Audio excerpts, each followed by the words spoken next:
In an experiment of simple pendulum, the errors in the measurement of length of the pendulum L and time period T is 3% and 2% respectively.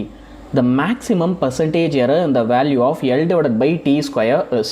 So இந்த கொஸ்டினில் என்ன சொல்கிறாங்க, ஒரு simple pendulum இருக்குது, ஆனால் அதில் அதோட லென்த்தோட மெஷர்மெண்ட்லேயும் டைம் பீரியடோட மெஷர்மெண்ட்லேயும் ஒரு எரர் இருக்குது. ஸோ லென்த்தில் 3% எரரும் அதே மாதிரி டைம் பீரியடில் 2% எரரும் இருக்குது.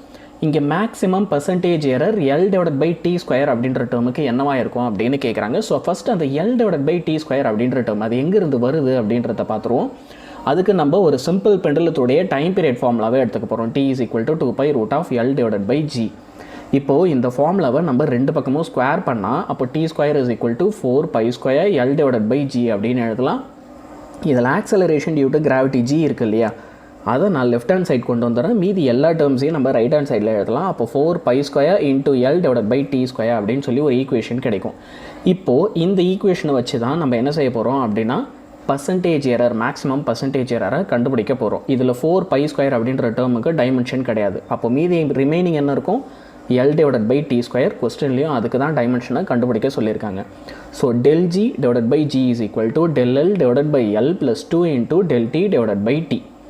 இப்போது பர்சன்டேஜ் எரர் அப்படின்னு சொன்னதுனால ரெண்டு பக்கமும் 100ஆல் மல்டிப்ளை பண்ணிக்கோங்க.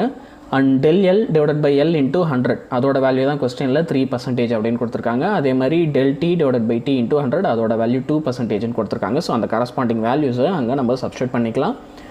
அப்போது 3% ப்ளஸ் 2 இன்டூ 2% அப்படின்னு சொல்லி ஒரு ஈக்குவேஷன் கிடைக்கும். இப்போ இதை நீங்கள் கால்குலேட் பண்ணிங்கன்னா ஃபைனலாக 7% அப்படின்னு ஆன்சர் கிடைக்கும். ஸோ இங்கே எது சரியான ஆன்சர் அப்படின்னு பார்த்தீங்கன்னா ஆப்ஷன் பி தான்.